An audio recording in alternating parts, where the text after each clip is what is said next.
All right, so first leg of the pick six, somewhat a jolt, but I think the guys had to include Burgundy Rose, the 6-year-old mare. Of course, well done to Cliffy Miller, well done to Marco van Rensburg, and honest.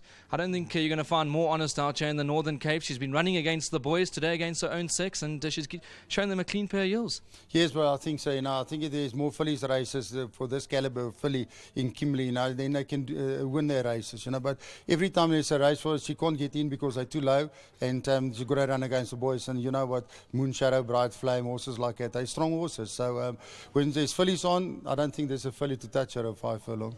And of course, Marco, he's riding full of confidence. Yeah, he better, otherwise we're going to give him a flat ear. And that we don't want to see, because I know that they say you've got a deadly right. Yeah, definitely. You won't want to see that. But first of all, I also like to thank Hollywood. As you can see, they're all over the show. And thank you to them, our sponsors as well. Thank you to Marco. He let one loose for a change.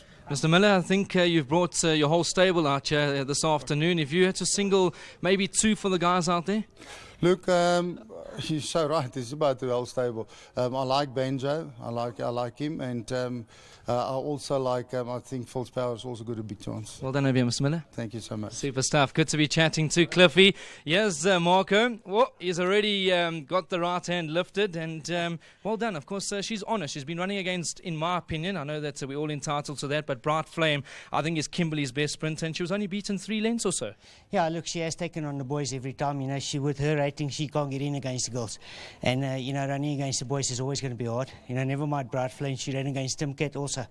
So the fact that she had to take on horses like that, and she always gets beat like 3 or 4 lengths, that's confidence, And when you go into a race like this where she's taking on a fillies, it's not as much space, so she gets away with it in the beginning of the race, and then she stays on, and she's a hard trier. She against the filly, she's always going to be very competitive. I just need to ask you, I just wanted to allow a few races to run. Track condition out there, you guys happy? Yeah, I'm happy with the track. I think Uwam did a very good job. Normally we get here and the track is extremely heavy, and we got to wait a few races for it to come right.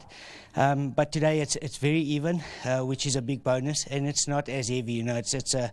I think we can win from either off the pace or in front. I don't think it's going to make much of a difference. Well done, Marco. Of course, Burgundy Rose, you've got her home. I know that many were an impressive Duchess, but you had under pressure a long way. Yeah, impressive Duchess. She had a bad run on Thursday. And she came from a good one into a bad run into travelling to Kimberley, so it was always going to be extremely hard for her to pull it off. We go extremely fast and we quicken on top of that. So, for us to travel and win, and it's a lot to ask from her.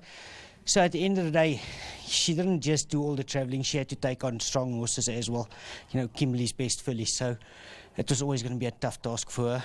I believe that she had it in her, and I made her my biggest danger. But at the end of the day, the Kimberley horses came through, and I think it was a good race. I tell you what, you're riding at the top of your game, so continue to doing what you're doing best, and that's riding winners. Thank you. Well done, Marco. Of course, he had a superb day at Turffontein over the weekend.